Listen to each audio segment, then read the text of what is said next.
एक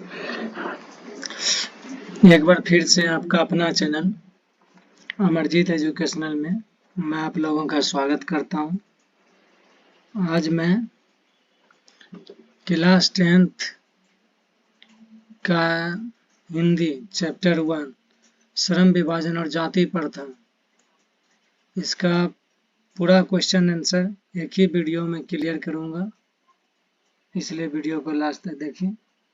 वीडियो अगर अच्छा लगे तो लाइक एंड सब्सक्राइब करें, वीडियो को ज़्यादा से ज़्यादा शेयर करें। इसका फर्स्ट है क्वेश्चन, लेखक किस विडंबना की बात करता है? लेखक जो है डॉक्टर भीमराव अम्बेडकर, वो कौन सा उपहास की बात करते हैं? विडंबना का स्वरूप यानी उपहास का स्वरूप क्या है? तो लेखक महोदय, आधुनिक युग में भी जातिवाद में पोषकों की कमी नहीं है, जिसे विडंबना कहते हैं। जातिवाद में पोषकों की कमी नहीं, जिसे हम विडंबना कहते हैं। विडंबना का स्वरूप यह है कि आधुनिक सभ्य समाज कार्य कुशलता के लिए श्रम विभाजन को आवश्यक मानता है। चूंकि जाति प्रथा भी श्रम विभाजन का एक दूसरा रूप है, इसलिए इसमें कोई बुराई नहीं है। ठीक, दूसरा है, जातिवाद के पोषक उसके पक्ष में क्या तर्क देते हैं? जातिवाद के पोषक उसके पक्ष में क्या तर्क देते हैं? तो जातिवाद के पोषक जातिवाद के पक्ष में अपना तर्क देते हुए उसकी उपयोगिता को सिद्ध करना चाहते हैं। जातिवादियों का कहना है कि आधुनिक सभ्य समाज कार्य कुशलता के लिए श्रम विभाजन को आवश्यक मानता है, क्योंकि श्रम विभाजन जाति प्रथा के एक दूसरा रूप है। श्रम विभाजन जाति प्रथा का एक दूसरा रूप है, इसलिए श्रम विभाजन में कोई बुराई नहीं है। जातिवादी समर्थकों का कहना है कि माता पिता के सामाजिक स्तर के अनुसार ही यानी गर्भ धारण के समय से मनुष्य का पेशा निर्धारित कर दिया जाता है। हिंदू धर्म पेशा परिवर्तन की अनुमति नहीं देता। हिंदू धर्म जो है वो पेशा परिवर्तन की अनुमति नहीं देता है, भले ही वह पेशा उपयुक्त या वो पर्याप्त ही क्यों ना हो।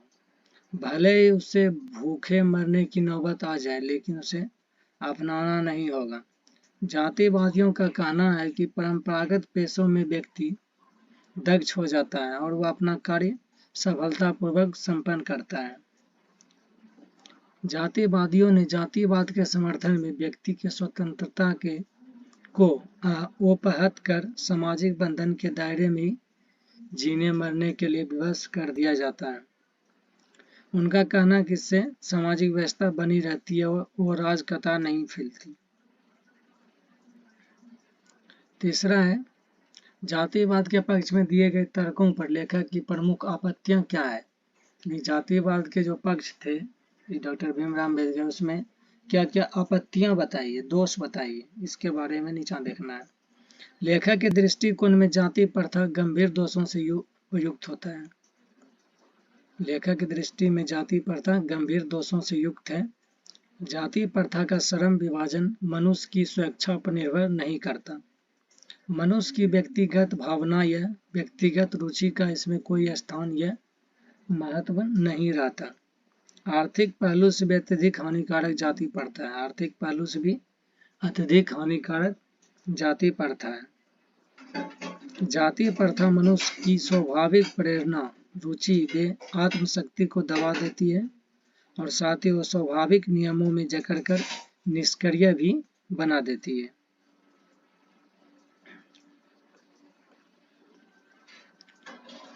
चौथा नंबर है, जाति भारतीय समाज में श्रम विभाजन का स्वाभाविक रूप क्यों नहीं कही जा सकती? भारतीय समाज में जाति श्रम विभाजन का स्वाभाविक रूप नहीं कही जा सकती है। श्रम के नाम पर श्रमिकों का विभाजन है। श्रम के नाम पर श्रमिकों का विभाजन है। श्रमिकों के बच्चों को अनिच्छा से अपने बपौती काम करना पड़ता है, जो कि आधुनिक समाज के लिए स्वाभाविक रूप नहीं है।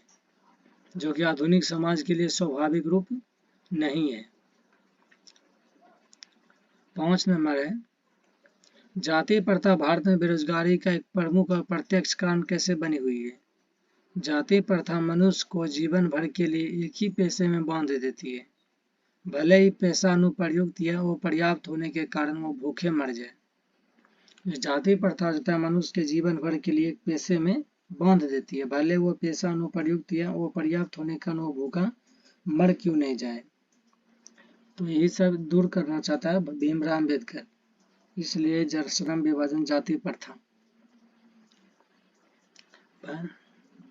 आधुनिक युग में उद्योग धंधों की प्रक्रिया तथा तकनीक में निरंतर विकास और अचानक परिवर्तन होने के कारण, यानी जो आधुनिक युग में था उद्योग धंधा में तकनीक में निरंतर विकास हुआ और अचानक परिवर्तन होने के कारण मनुष्य को पेशा बदलने की आवश्यकता पड़ सकती है। किंतु भारतीय हिंदू धर्म की जाति प्रथा व्यक्ति को परंपरागत होने के बावजूद ऐसा पेशा चुनने की अनुमति नहीं देती जो कि उसका पैतृक पेशा ना हो। इस प्रकार पेशा परिवर्तन की अनुमति न देकर जाति प्रथा भारतीय समाज में बेरोजगारी का एक प्रमुख और प्रत्यक्ष कारण बनी हुई है। लेखक आज के उद्योगों में गरीबी और उत्पीड़न से भी बड़ी समस्या किसे मानता है? लेखक जो डॉक्टर भीमराव अम्बेडकर थे, गरीबी और उत्पीड़न से भी बड़ी समस्या किसको मानता है भी? तो है जाति प्रथा को मानता होगा। लेखक आज उद्योगों में गरीबी और उत्पीड़न से भी बड़ी समस्या जाति प्रथा को मानते हैं, क्योंकि जाति प्रथा के कारण पेशा चुनने में स्वतंत्रता नहीं होती।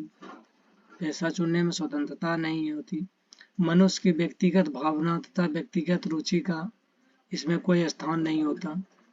मजबूरी बस जहाँ काम करने वालों का ना दिल लगता है ना दिमाग।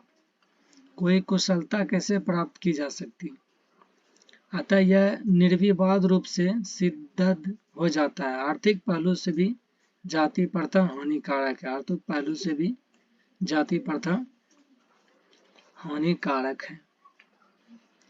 लेखक ने पाठ में किन प्रमुख पहलुओं से जाति प्रथा को एक हानिकारक प्रथा के रूप में दिखाया है? तो जाति प्रथा के कारण श्रमिकों का वो स्वाभाविक विभाजन हो गया है।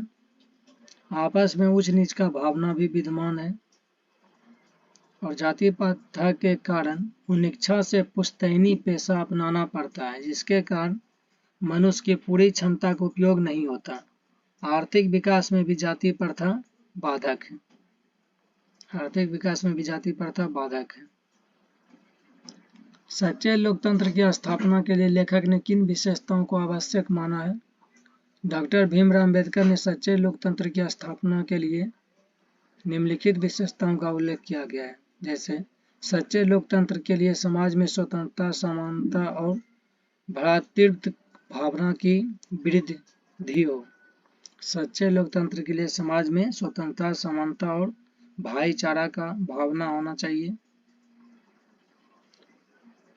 समाज में इतनी गतिशीलता बनी रहे कि कोई भी वांछित परिवर्तन समाज के एक दूसरे छोर तक संचालित हो सके। समाज में बहुविध हितों में सबका भाग होना चाहिए और सबको उनकी रक्षा के प्रति सजग रहना चाहिए। सामाजिक जीवन में अबाध संपर्क के अनेक साधन व अवसर उपलब्ध रहने चाहिए। दूध पानी के मिश्रण की तरह भाईचारा होना चाहिए। भाईचारा कैसे होना चाहिए? दूध और पानी के मिश्रण की तरह। इन्हीं गुणों और विशेषताओं से युक्त तंत्र का दूसरा नाम लोकतंत्र है। लोकतंत्र शासन की वह पद्धति नहीं है, जो कि लोकतंत्र सामूहिक जीवनचर्या की एक रीति तथा समाज सम्मिलित अनुभवों के आदान प्रदान का नाम है। इसमें आवश्यक है कि अपने साथियों के प्रति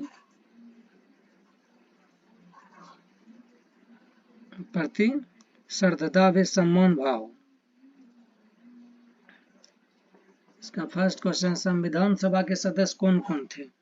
तो संविधान सभा के सदस्य बाबा साहेब भीमराव अम्बेडकर, जवाहरलाल नेहरू, सरदार वल्लभ भाई पटेल, डॉक्टर राजेंद्र प्रसाद, एपीजे अब्दुल कलाम, चक्रवर्ती राजगोपालाचार्य, श्याम प्रसाद मुखर्जी, सरोजिनी नायडू, पंडित बी लक्ष्मी हंस मेहता।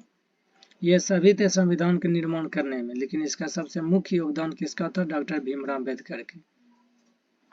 संविधान सब मिलकर लिखा है, लेकिन इसका मुख्य भूमिका था भीमराव अम्बेडकर। सेकेंड दूसरा नंबर है, जाति प्रथा पर लेखक के विचारों की तुलना महात्मा गांधी, ज्योतिबा फूले और डॉक्टर राम मनोहर लोहिया से करते हुए एक संक्षिप्त आलेख तैयार करें। उसका कक्षा में पाठ करना है। जाति प्रथा पर लेखक का विचार जो था वो आलोचनात्मक था। जाति प्रथा पर जो लेखक का विचार वो आलोचनात्मक था। लेखक के विचार से जाति प्रथा भारत की प्रगति में भी बाधक था। लेखक भीमराव अम्बेडकर बोलते थे कि जाति प्रथा भारत के प्रगति में एक बाधक बनेगा, और जो कि हकीकत है। जाति और समाज में भाईचारा की भावना को समाप्त करता है। ये भाईचारा को भी समाप्त कर देता है। जाति प्रथा से समाज के लोग बट जाते हैं। जाति प्रथा से समाज के लोग बट जाते हैं। इसको साथ रहने के लिए ही भीमराव अम्बेडकर का उद्देश्य था कि हम सब साथ रहें। कोई जाति कोई धर्म नहीं, सब एक ही धर्म हो, एक ही जाति हो, कोई ईच तो कोई नीच नहीं माना जाता। भारतीय समाज में जाति प्रथा के आधार पर ही श्रम विभाजन होता है। सभ्य और आदर्श समाज के लिए उचित नहीं है। जातिवाद से लोकतंत्र समाप्त हो जाता है। जातिवाद से लोकतंत्र समाप्त हो जाता है। राष्ट्रपिता महात्मा गांधी भी जातिवाद को उचित नहीं मानते थे, और इसमें महात्मा गांधी भी जो थे तो जातिवाद को उचित नहीं मानते थे। गांधी जी ने भी अछूतो द्वार पर जोर दिया, सबका एक ही ईश्वर का संतान बताया। उसी प्रकार ज्योतिबा फूले और डॉक्टर राम मनोहर लोहिया ने भी जातिवाद से अलगाव और जातिवाद के आड़ पर समाज बंटकर कमजोर होता है, इसलिए विचारों को रखकर समाज में उपेक्षित लोगों को आगे लाकर समाज को बदलना चाहते हैं। तुलनात्मक दृष्टि से सभी के विचार से जातिवाद अलगाव, अनेकता और भेदभाव का कारक है। सबों के विचार से जातिवाद से दूर होकर ही सभ्य और आदर्श समाज का निर्माण हो सकता है, जिस समाज में हर एक व्यक्ति दूसरे व्यक्ति को भाईचारे को की भावना से देखकर कार्य करेगा। तीसरा नंबर है, जातिवाद और आज की राजनीति विषय पर अंबेडकर जयंती के अवसर पर छात्रों के एक विचार। आज की राजनीति जातिवाद पर आधारित होता है। अभी की राजनीति जो है जातिवाद पर आधारित है। राजनीतिक लोग अपने वोट बैंक बनाने के लिए जातिवाद का सहारा लेते हैं। ये लोकतंत्र पर आघात है। अशोक कुमार के विचार, जातिवाद के आधार पर राजनीति करने वाले लोग लोकतंत्र के विरोधी है। सच्चा लोकतंत्र तभी संभव है जब समाज के हर एक व्यक्ति एक दूसरे के भाईचारे की भावना से हर एक कार्य में सहभागी बनाता है और हर एक हित में समान रूप से सहभोगी बनता है। चौथा नंबर है, बाबा साहेब भीमराव अम्बेडकर के आधुनिक मनु क्यों कहा जाता है?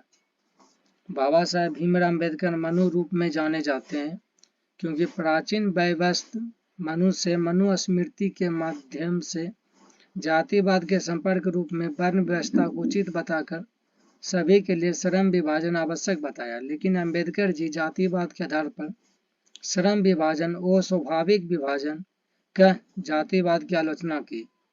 जातिवाद के माध्यम से श्रम विभाजन करना भारत की प्रगति में बाधा डालना है। इस बात को बताने वाला बाबा साहेब भीमराव अम्बेडकर ही है।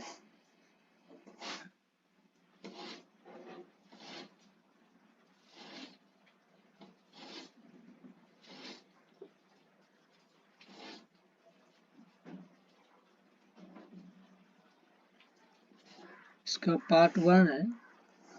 पार्ट से संयुक्त, सरल और मिश्र वाक्य चुनना है। पहले सरल वाक्य, पेशा परिवर्तन की अनुमति नहीं है। पेशा परिवर्तन की अनुमति नहीं है। तकनीकी में निरंतर विकास होता है, विश्व के किसी भी समाज में नहीं पाया जाता है। संयुक्त, मैं जातियों के विरुद्ध हूँ, फिर भी मेरी दृष्टि में आदर्श समाज क्या है? लोकतंत्र सामूहिक जीवनचर्या के एक रीति तथा समाज के सम्मिलित अनुभवों के आदान प्रदान का नाम है। जाति प्रथा कम काम करने और टालू काम करने के लिए प्रेरित करता है। और मिर्च क्या है? विडंबना की बात है कि इस युग में जातिवाद में पोषकों की कमी नहीं है। जाति प्रथा की विशेषता यह है कि श्रमिकों का वो स्वाभाविक विभाजन करती है और कुशल व्यक्ति का निर्माण करने के लिए आवश्यक है हम व्यक्तियों की क्षमता को सदा विकसित करें।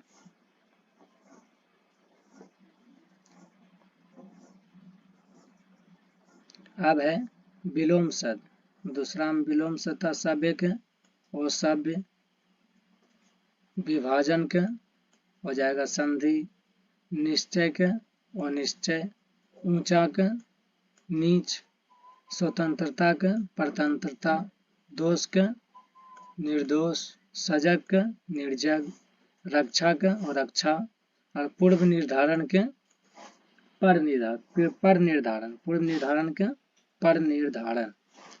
पाठ से विशेषण चुने और उनका स्वतंत्र प्रयोग करना है वाक्य बनाकर। सभ्य, ये सभ्य समाज है, सभ्य नहीं है, सभ्य समाज है। मैत्रिक, मोहन के पास पैतृक संपत्ति है, मैत्रिक यानी मोहन के पास पैतृक संपत्ति है। पहली यानी गीता पहली कक्षा में पढ़ती है, हो जाएगा वाक्य में। यह निर्विवाद रूप से सिद्ध है, यह निर्विवाद रूप से सिद्ध है। प्रति, साथियों के प्रति सद्रोह, हानिकारक जाति एक हानिकारक प्रथा है, जाति क्या एक हानिकारक प्रथा है। निम्नलिखित के पर्यायवाची शब्द लिखना है। दूषित के गंगा वो पवित्र है, श्रमिक के मजदूर और श्रमजीवी है, पैसा का रोजगार और नौकरी है। दूषित के गंगा वो पवित्र, श्रमिक के मजदूर और श्रमजीवी, पैसा का रोजगार नौकरी, अकस्मात एकाएक या अचानक हो जाना। अनुमति मतलब आदेश का पालन, निर्देश करना आदेश निर्देश। अक्सर यानी मौका संयोग, परिवर्तन बदलाव और रूपांतरण। सम्मान यानी प्रतिष्ठा और मान। इसी के साथ मैं क्लास 10 का चैप्टर 1 हिंदी का चैप्टर 1 श्रम विभाजन जाति प्रथा का क्वेश्चन आंसर एक ही वीडियो में कर दिया हूँ। वीडियो को लास्ट तक देखने के लिए धन्यवाद। मिलूंगा अगला वीडियो में। वीडियो अगर अच्छा लगे तो लाइक एंड सब्सक्राइब करें। मिलूंगा अगला वीडियो में, तब तक के लिए जय हिंद जय भारत।